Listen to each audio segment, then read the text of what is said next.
नमस्कार, ये हिंदी हेडलाइन है। मैं सुभाष राज। भारत के सुप्रीम कोर्ट ने राजस्थान में पिछले वर्ष हुई हड़ताल के मामले में बार एसोसिएशन से जिस हरीश उप्पल वर्सेस संघ व अन्य मामले में जो अंडरटेकिंग मांगी है, वह हरीश उप्पल मामला वकीलों के अधिकारों को लेकर मुख्य न्यायाधीश जीवी पटनायक और 4 अन्य न्यायाधीशों की बेंच ने 17 दिसंबर 2002 को सुनाया था।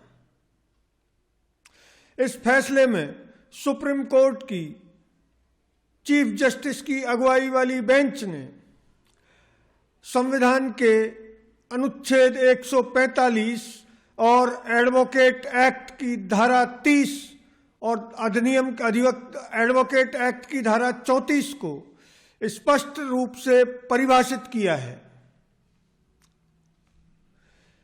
बेंच ने अपने 48 पेज के निर्णय में बार काउंसिल ऑफ इंडिया से लेकर तत्कालीन अटॉर्नी जनरल तक की टिप्पणियों को शामिल किया है। न्यायपीठ ने निर्णय के धारा 28 में साफ किया है कि बार काउंसिल ऑफ इंडिया ने एक हलफनामा दायर किया था, जिसमें 28 और 29 सितंबर 2002 को आयोजित विभिन्न राज्य बार काउंसिलों के अध्यक्ष और बार काउंसिल ऑफ इंडिया के सदस्यों की संयुक्त बैठक के उद्धरण संलग्न किए गए हैं। बैठक की मिनट्स में बताया गया है कि वकीलों के हड़ताल करने के कुछ कारण निम्न प्रकार हैं। मिनट्स में बताया गया है कि वकीलों के स्थानीय मुद्दे यानी वकील और वकीलों और पुलिस तथा अन्य प्राधिकारियों के बीच विवाद, न्यायिक अधिकारियों और अन्य प्राधिकारियों के भ्रष्टाचार दुर्व्यवहार से संबंधित मुद्दे, न्यायालयों में उत्पन्न होने वाली रिक्तियों को न भरना या लंबी अवधि तक न्यायिक अधिकारियों की नियुक्ति न करना, न्यायालयों में बुनियादी ढांचे का अभाव, बार के एक अनुभाग और दूसरे अनुभाग से संबंधित मुद्दे, क्षेत्राधिकार वापस ले लिए जाने और इसे अन्य अदालतों को प्रदान करने तथा उच्च न्यायालयों की न्यायपीठों के गठन समेत प्रतिस्पर्धी जिला और अन्य बार एसोसिएशन के बीच विवाद भी हो सकते हैं। इसके अलावा बार और न्यायपालिका की गरिमा, अखंडता, स्वतंत्रता से जुड़े मुद्दे, बार काउंसिल के परामर्श के बिना कानून बनाना, बड़े पैमाने पर जनता को प्रभावित करने वाले राष्ट्रीय मुद्दे और क्षेत्रीय मुद्दे, सभी संबंधित लोगों की असंवेदनशीलता।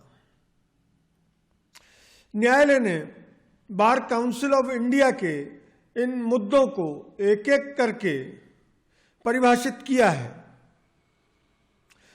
बेंच ने कहा है कि भारत के संविधान के अनुच्छेद 145 और एडवोकेट एक्ट की धारा 34 स्पष्ट रूप से दर्शाती है कि एक वकील को अदालत में पेश होने का कोई पूर्ण अधिकार नहीं है। एक वकील अदालत में ऐसी शर्तों के अधीन उपस्थित होता है जो अदालत द्वारा निर्धारित की जाती है। यह याद रखा जाना चाहिए कि धारा 30 को लागू नहीं किया गया है और इससे यह भी पता चलता है कि अदालत में पेश होने का कोई पूर्ण अधिकार किसी भी एडवोकेट को प्राप्त नहीं है, फिर भले ही एडवोकेट एक्ट की धारा 30 को लागू ही क्यों न कर दिया जाए। अदालत में कार्रवाई का नियंत्रण हमेशा अदालत के पास रहेगा। बेंच ने फैसले के 35वें पैरे में कहा है कि निष्कर्ष में यह माना गया है कि वकीलों को हड़ताल पर जाने या बहिष्कार का आह्वान करने का कोई अधिकार नहीं है। यहां तक कि सांकेतिक हड़ताल पर भी वे नहीं जा सकते। यदि वकीलों का विरोध अति आवश्यक है तो केवल प्रेस बयान देकर, टीवी साक्षात्कार देकर, अदालत परिसर के बाहर बैनर या तख्तियां लेकर, काली या सफेद या किसी भी रंग की बांकी पट्टी पहनकर अदालत परिसर के बाहर और दूर शांतिपूर्ण सुरक्षा मार्च करके किया जा सकता है। इसके अलावा धरना देना या तथ्यों को साझा करना भी वकील कर सकते हैं। बेंच ने कहा है कि यह माना जाता है कि अपने ग्राहकों की ओर से वकालत करने वाले वकील हड़ताल या बहिष्कार के आह्वान के अनुसार अदालतों में उपस्थित नहीं हो सकते हैं। सभी वकीलों को साहसपूर्वक हड़ताल या बहिष्कार के किसी भी आह्वान का पालन करने से इनकार कर देना चाहिए। एसोसिएशन या परिषद किसी भी प्रतिकूल परिणाम के लिए किसी भी वकील से मुलाकात नहीं कर सकती और निष्कासन सहित किसी भी प्रकृति की कोई धमकी या जबरदस्ती उस दौरान नहीं की जा सकती। यह माना जाता है कि कोई भी बार काउंसिल या बार एसोसिएशन हड़ताल या बहिष्कार के आह्वान पर विचार करने के उद्देश्य से बैठक बुलाने की अनुमति नहीं दे सकता है और ऐसी बैठक के लिए मांग यदि कोई हो को नजरअंदाज किया जाना चाहिए। यह माना जाता है कि केवल दुर्लभ से दुर्लभ मामलों में जहां बार और बेंच की गरिमा, अखंडता और स्वतंत्रता दांव पर हो, अदालतें एक से अधिक समय तक काम से विरत रहने के विरोध को नजरअंदाज कर सकती हैं, यानी आंखें मूंद सकती हैं। लेकिन यह स्पष्ट किया जा रहा है कि यह न्यायालय को तय करना होगा कि इस मुद्दे में बार या बेंच की गरिमा या अखंडता या स्वतंत्रता शामिल है या नहीं। इसलिए ऐसे मामलों में वकील द्वारा अदालत से अनुपस्थित रहने का निर्णय लेने से पहले बार के अध्यक्ष को पहले मुख्य न्यायाधीश या जिला न्यायाधीश से परामर्श करना चाहिए। मुख्य न्यायाधीश या जिला न्यायाधीश का निर्णय अंतिम होगा और बार को उसका पालन करना होगा। यह माना जाता है कि अदालतें मामलों को इसलिए स्थगित करने के लिए बाध्य नहीं हैं क्योंकि वकील हड़ताल पर हैं। इसके विपरीत सभी न्यायालयों का यह कर्तव्य है कि वे वकीलों की अनुपस्थिति में भी अपने बोर्ड में मामलों की सुनवाई जारी रखें। दूसरे शब्दों में अदालतों को हड़तालों या बहिष्कार के आह्वान से के मामले में जानकारी नहीं होनी चाहिए।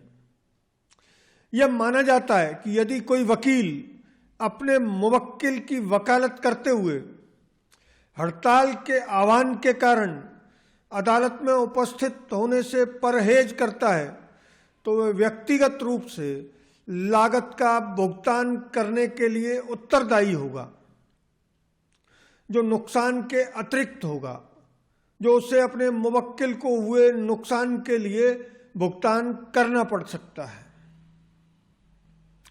चीफ जस्टिस जीबी पटनायक की अगुवाई वाली 5 जजों की बेंच ने 2002 में हरीश उप्पल मामले में जो फैसला दिया है उसके मुताबिक हड़ताल अवधि के दौरान मुवक्किल अपने नुकसान के लिए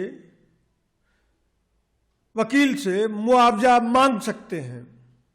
इसके लिए वे संबंधित अदालत का रुख भी कर सकते हैं। 5 जजों की बेंच ने ये साफ कर दिया है कि अदालतें भी वकीलों पर इस तरह की कॉस्ट अपने स्तर पर लगा सकती हैं। इसके बावजूद देश में वकील पिछले 20 साल से हड़तालें जारी रखे हुए हैं, जबकि 20 साल पहले इस फैसले ने ये साफ कर दिया था कि वकील हड़ताल पर नहीं जा सकते। अगर जाएंगे तो उसके औचित्य और अनौचित्य का फैसला करने का अधिकार न्यायाधीश और संबंधित अदालत को है। ये पूरे मामले में ये विवेचना पेश करने का जो मूल कारण है वह है कि भारत के चीफ जस्टिस चंद्रचूड़ ने तारीख पर तारीख से हिंदुस्तान को मुक्ति दिलाने का जो आह्वान किया है, उस आह्वान को सक्सेस करने के लिए देश के प्रत्येक नागरिक और मुकदमेबाज जनता, या दूसरे शब्दों में कहें तो मुकदमा लड़ने वाले मुवक्किलों को जागरूक होना पड़ेगा। अगर वे हड़तालों के दौरान अपने वकीलों से अपने मामले की सुनवाई में देरी का मुआवजा मांगने लग जाएं, तो शायद हिंदुस्तान के वकील हड़तालों से कतराने की ओर अग्रसर हो सकते हैं। इस मामले में चीफ जस्टिस के तारीख पर तारीख मामले को लेकर इससे पहले जारी वीडियो को आप डिस्क्रिप्शन में मौजूद लिंक से खोलकर सुन सकते हैं। इसके अलावा हरीश उप्पल बनाम संघ व अन्य मामले के पूरे फैसले को पढ़ने के लिए आप hindiheadline.com से इस फैसले की PDF भी डाउनलोड कर सकते हैं। hindiheadline.com का URL भी आपको डिस्क्रिप्शन में मिलेगा। अगर ये वीडियो आपको अच्छा लगा तो कमेंट बॉक्स में कमेंट करके बताएं। धन्यवाद। जय हिंद।